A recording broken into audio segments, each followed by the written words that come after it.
Welcome to Healing Minds, Stories of Resiliency and Recovery, a conversation held at the intersection of substance abuse, mental health, and everyday living.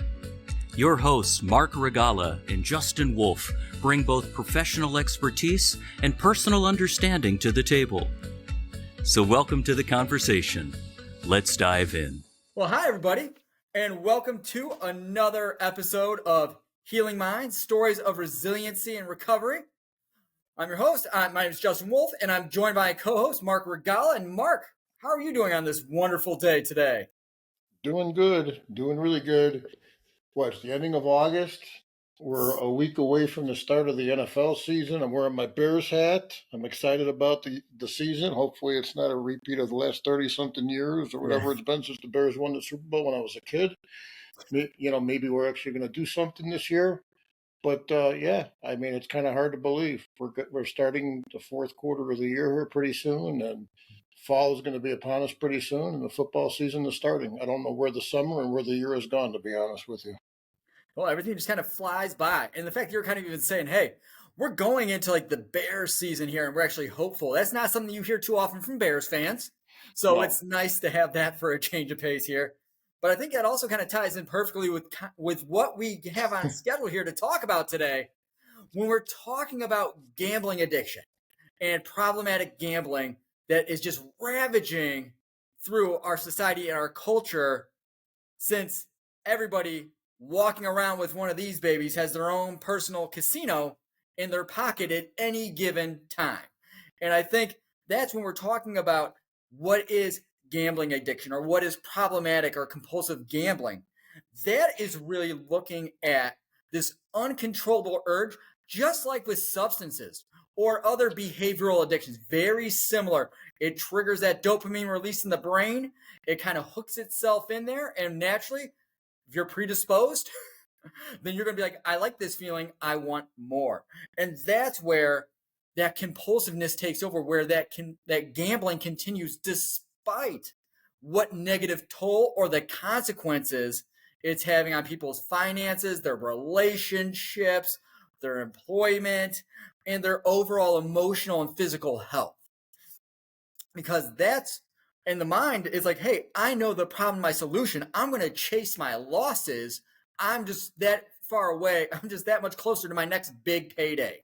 And it just kind of drives the illness and that line of thinking, much like using, addiction, and mental illness, where it's like, you know what, I can control my use.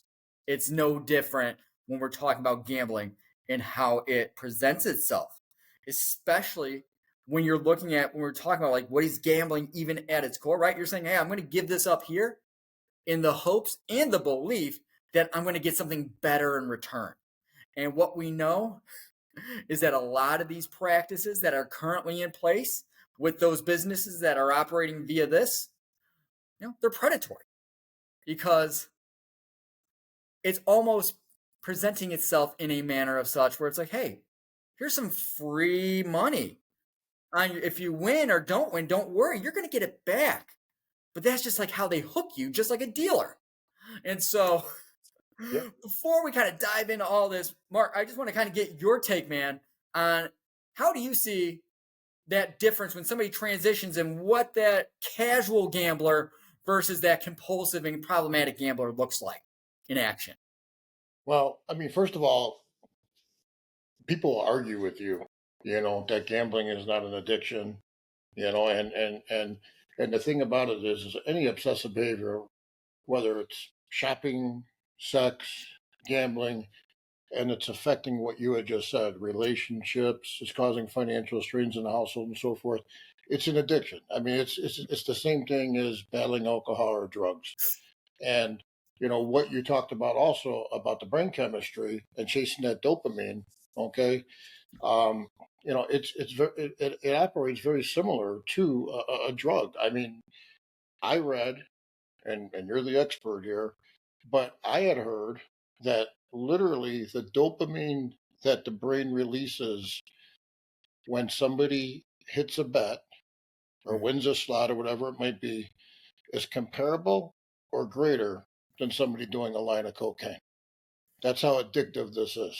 Right. Okay. And I personally have witnessed in the recovery world, people battling these types of addictions. I've seen the financial devastation that it caused. I've talked to relatives of people that have dealt with a loved one dealing with this. I've seen people lose their homes, lose their jobs. Yeah. I mean, it's just as destructive as going down the path of drug usage or alcoholism. It's Right. just that in some instances, it actually could be worse from it. It Mhm. causes more chaos, Right. because they truly don't think they're doing anything wrong because they don't understand the whole addictive thing. But again, I think that it's literally driven by underlying issues. Okay, typically on the Mhm. mental health side. So you start talking about the dual diagnosis, like we talked about a couple weeks ago on the last podcast. And, a lot of times an addiction remanifests. And I've seen Mhm. this a lot in the recovery world as well. Somebody gets sober off of alcohol, let's say, as an example, and they didn't work a program and they didn't work on those underlying issues and coping skills and things like that. They're just abstaining from alcohol, Right. through strength, willpower, and, self knowledge or what have you. A lot of times that addiction will transfer, it'll remanifest. And more often than not, it's on the gambling side of things. Mhm. Right. No, and I think that when we're talking about like that transition there between, hey, this is a problem. It's hey, if your brain is already hardwired to want that, because you're right, like you brought it up earlier, like, hey, that line of cocaine versus gambling, like there is that release of dopamine. Gambling, and when you win, it activates the same reward system in the brain. So getting that hit, getting that experience, that's incredibly rewarding and reinforcing. So to kind of say, hey, you know what? I like this feeling. I want more of it. Look at my experience here. Like I can do this again and I'm going to have the same result. And I know people always say, hey, the worst thing that can happen to somebody when they start gambling is they win right out the gate, No. because that is going to drive that compulsive behavior and really set up this unhealthy and problematic relationship with it, in the sense of, hey, I got some challenges here, but now I'm going to go and I'm going to use gambling as a way to really supplement my income, to get rich quick, to have these, in a sense, like kind of play the lotto, because a lot of times lotto is also another form of gambling. And so that's the part where these companies and these organizations, like where they prey on that behavior and the way the brain is. And you look at the casual gambler when they're kind of like, you know what, I do it on the Super Bowl, I can do it for the World Series, I can do it in the NBA Finals, play, like here and there, sporadic. But there's not that compulsive where it's that first thing in the morning when I wake up, I got to check the lines, and then I got to figure out my plays.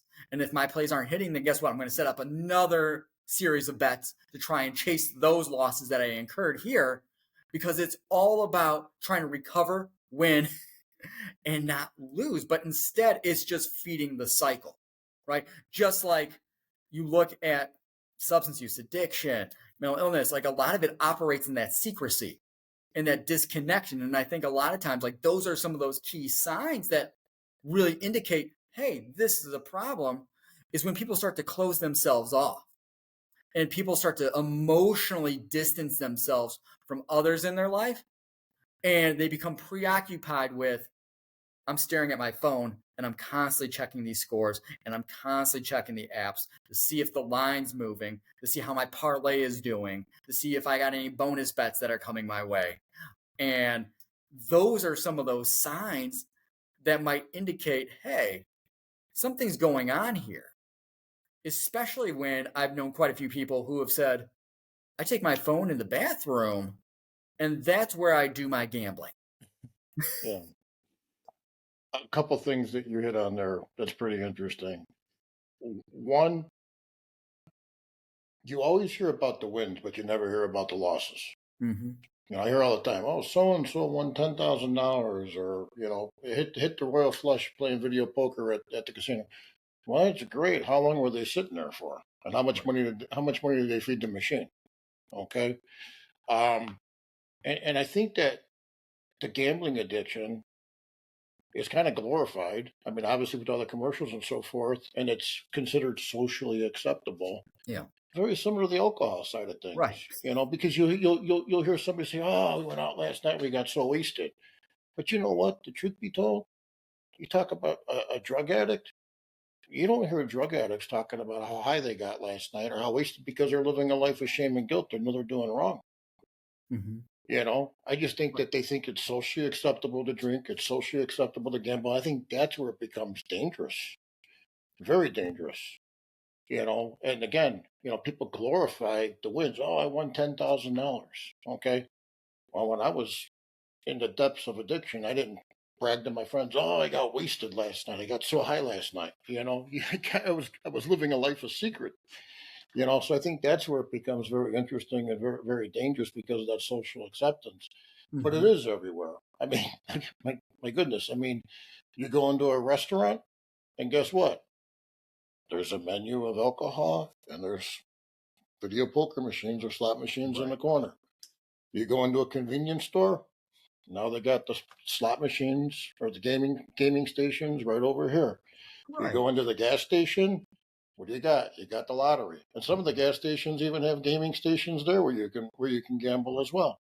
Okay. I mean, it's everywhere. Not to mention what you said earlier about the phone, which makes it even that much more dangerous. And I don't think people realize the correlation between that and what it does to your chemistry and how it can actually affect your brain chemistry and lead to that addictive state of mind, if you will. That's Right. where the education comes in. Definitely. And I think that you're kind of hitting on some key things there, man. We're talking about that social, like the social perception of this. Like it's just fun. Everybody's doing it for a good time. Just like, some of the perception of like drinking. If you kind of look at like those drinking commercials from back in the day of like Spuds McKenzie Yeah, and the Bud Light freaking yacht thing that they had. yeah, Uh Cruise. There we go. I can think of words. But like the way it's presented, it's like here's all these great, grand, wonderful things it's doing. And you know what? The reality is a lot of people when we're talking about they cross that line, just like with addiction, it's like you said it, they operate in secrecy. There's silence, there's shame, there's that compulsive nature that, hey, this isn't working for yeah. me, and I don't see another outlet. This is my only option. And so I just kind of keep digging this hole that I'm in and I just keep shoveling away, with each bet that I'm putting down because I don't see another way. And there's that hopelessness and that helplessness. And I know you talked about and really alluded to like just the impact on the emotional and the mental health. I mean, and you hear about it. And I've talked like through part of like the PCGC, the problematic and compulsive gambling counselor certification that I went through. There were some great resources and videos that really highlighted like the depths of despair that individuals fall into when gambling really gets its hooks into them. Yeah. I mean, again, I've seen it firsthand. I've seen it firsthand personally, and I've seen it firsthand, with the work I do in the recovery community. And I mean, it could be very, very destructive um, to not only the individual but the entire family and family members Yeah, being affected, especially if you end up losing your house to gambling, or definitely. or car gets taken away, repossessed because you can't make your Mhm. car payment. It happens every single day. Yeah. No, and you say that, and it's also like you look at some of the lengths that people will go to where they're talking about like committing robberies, right? Or committing a crime to Yeah, feed and support the behavior. And that's when you're kind of looking at these factors that kind of play a role in like what kind of keeps feeding this. There's been a lot of information put out there. There's billboards that are kind of like on the highways that say, "Are you really winning?" yeah, Because the reality is like even though you got these big wins here, the number of bets that have been placed, really kind of offset what you've taken in there. And so you're looking at all these different factors that are kind of playing a role, that are kind of feeding into what has really given this such strength within our culture. You're looking at like these billboards, the marketing. I mean, the phones, like, right? Like they know, hey, so and so hasn't logged onto our site for a couple days.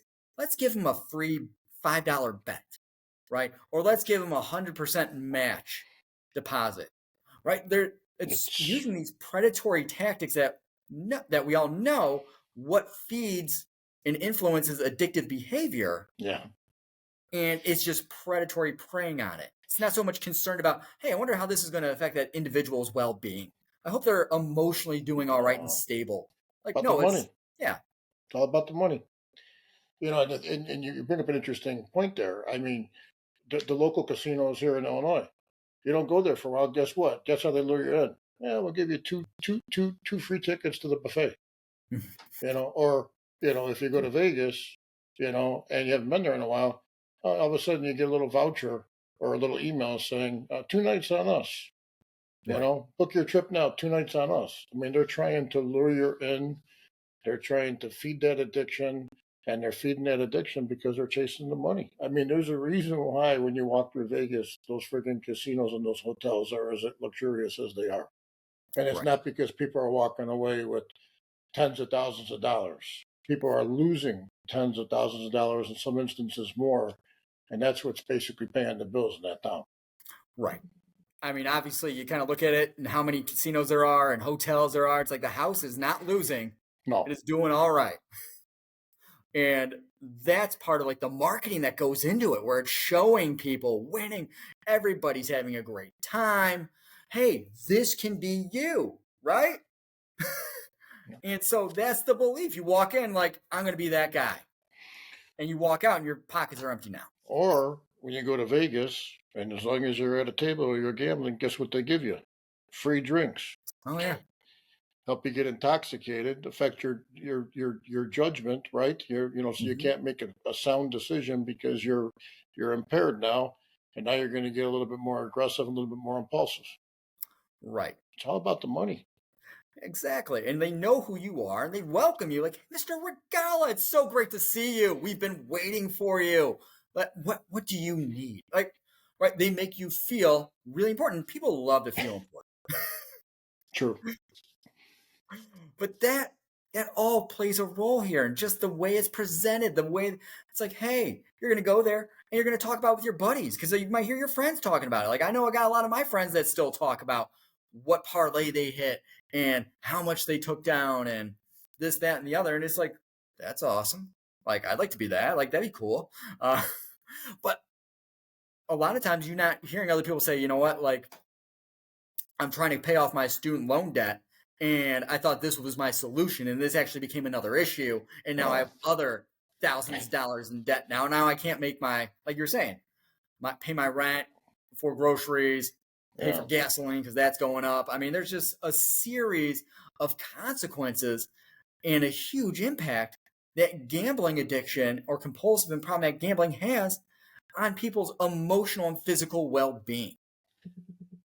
I'm laughing, and I probably shouldn't be laughing because it's actually sad. But I remember when I was a manager in the insurance industry, I would go over like income goals with my sales representatives at the Yeah. start of the year. And I remember sitting down with this one sales rep, and he had everything laid out as far as how much commission you wanted to make and all stuff. And then there was this miscellaneous line, Yeah. and he had like $55,000 on there. And I said, well, what's so and so? What's this miscellaneous line? Well, that's going to be my supplemental income. Okay. What's your supplemental income going to be? Are you taking a second job? Are you starting a side business? No. Texas Hold'em online. I'm like, I'm looking at him. I'm like, you're serious right now? Yeah. Hmm. Okay. I mean, and that was the first time that happened. And as my career progressed, I would see that more and more. People would actually put that as their income goals. They literally thought they were going to make X amount of dollars through gambling, and that was going to be part of them Right. help to reach their income goals for the year. Right. It's a, Everybody's it's going to a show up it's on a the World Series cover. sickness. I mean, it's a sickness. I mean, let's just call it for what it is. It Yeah. literally is a sickness, no different than, like I said, an alcoholic or a drug addict or a shopping addict or a sex addict or any obsessive behavior. But I'm going to say it, and I'm going to say it again, that those obsessions are being driven typically by underlying issues.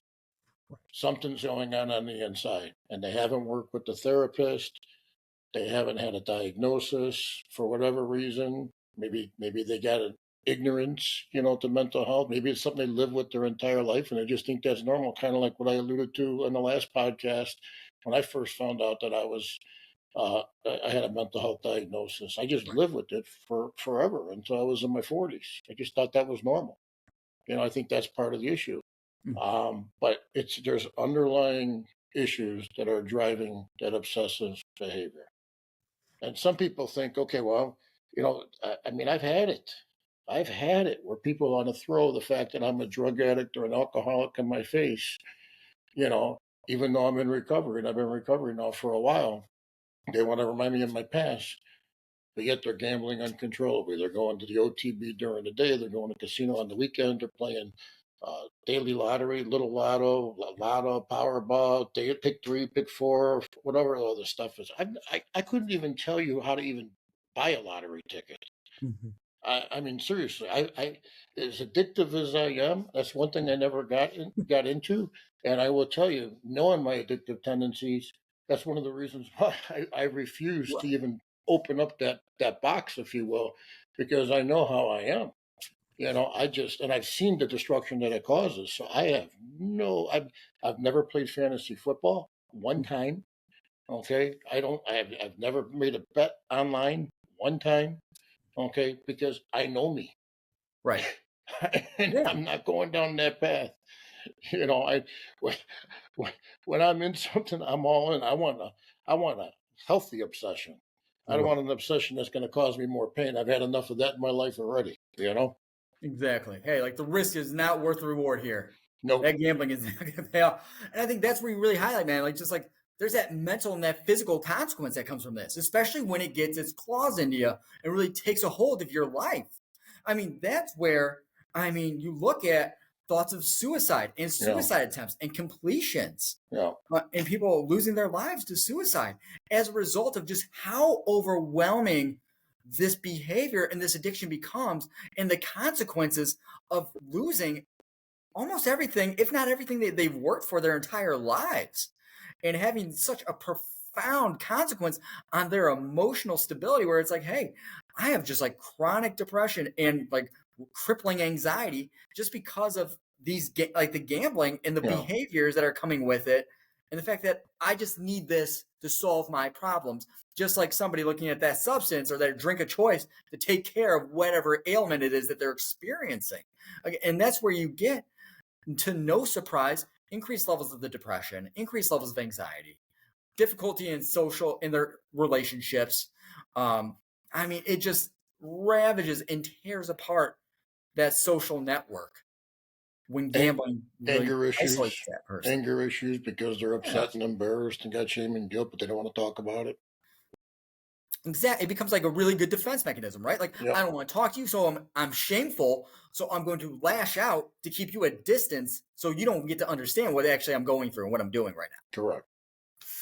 And so you look at like the financial like consequences and the damage, like you were talking about earlier, with like your former job, former role man, like people just kind of pulling money out of their children's, and I've seen this like out of their children's like 529s But you know for what? Here's the thing about it, though, Justin.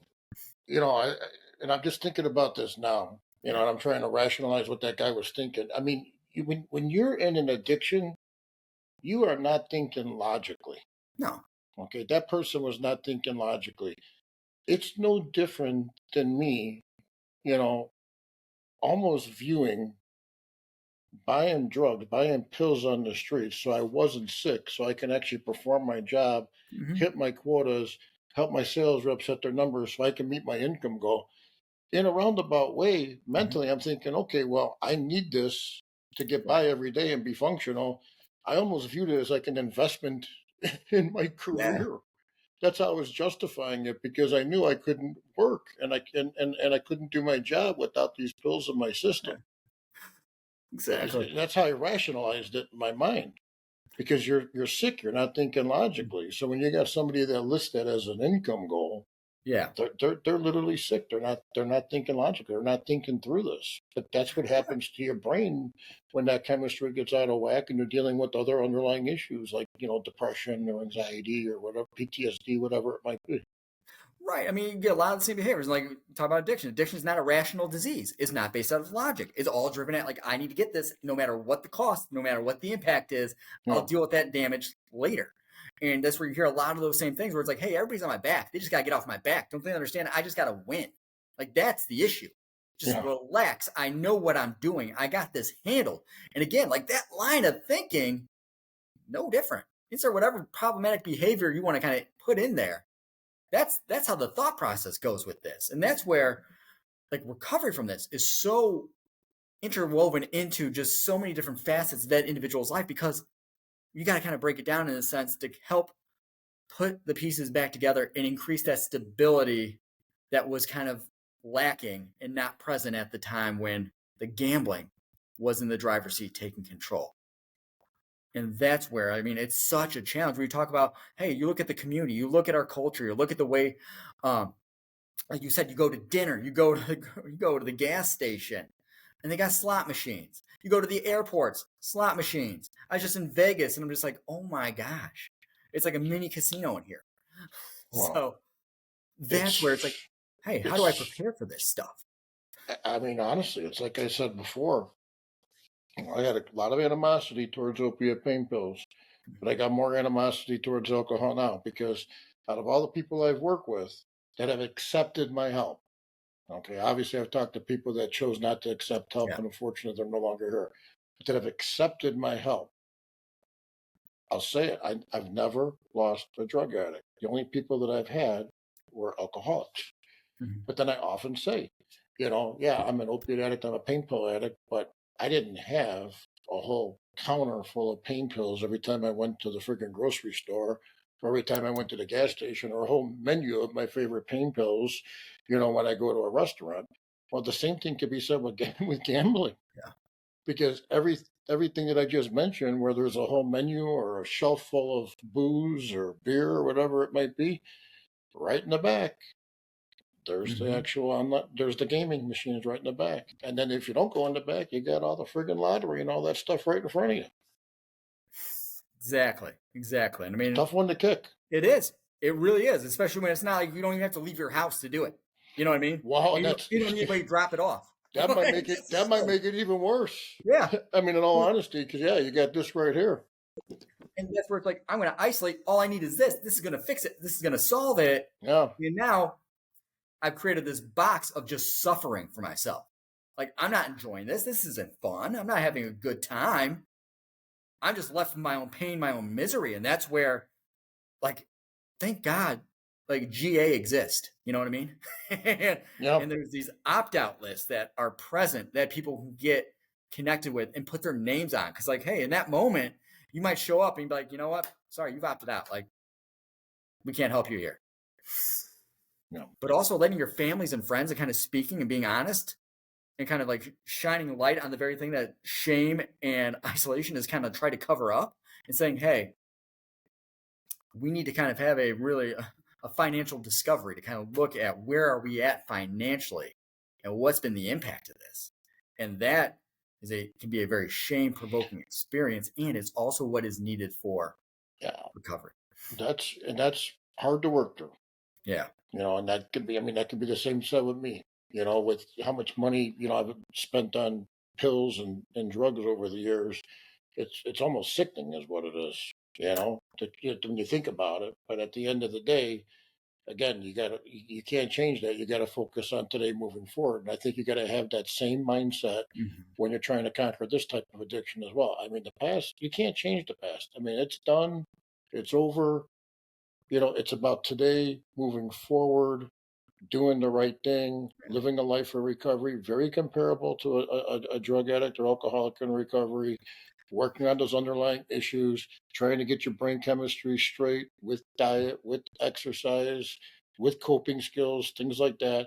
I mean, it's the same regimen that we've talked about for alcohol and substances, in my opinion, to beat the gambling addiction. Right. And I think especially as we're kind of tying this into like, hey, NFL season's about to kick off. Know what your own vulnerabilities are, because we all got our own vulnerabilities, right? Like we all know, like, hey, maybe I'm not feeling the best today, and I'm thinking this is going to be my solution to that problem. Or you know what? New year, new options. It's going to be a new season for me with this. Yeah. And I think that part of that rigorous honesty is critical here to kind of really look at and evaluate, hey, what's this attachment? What's this relationship I got with this? And is this really looking like it's a healthy attachment here? Or is this something that is really just ravaging and abusing me? And I'm along for the ride, because it's just hijacked that reward center in my brain. Well, Mark, I think we kind of dove into a topic here, and I think we could spend all day talking about gambling in our society, in our culture, the things that feed it, the consequences, and also the fact that people do recover from this, just like they recover and live a life of recovery from alcohol and other drugs. So anything else you want to kind of throw out there? We wrap this up tonight. No, just hopefully the next time we see the audience, the Bears are off to a 2-0 start. You're right. And Caleb Williams is already crowned Rookie of the Year. Here we go. All right. Be nice, that's for sure. So, well, we are happy everybody is continuing to join us on these podcasts. This is awesome. We really enjoy these discussions. And again, these air on the 15th and the 30th of each month. So be sure to tune in, share them with your friends, anybody you think these might be helpful to kind of hear these topics. And as well, Mark and I are always open to comments and suggestions. So feel free to go to namidupage.org/podcast. Again, namidupage.org/podcast to connect with us and share your ideas.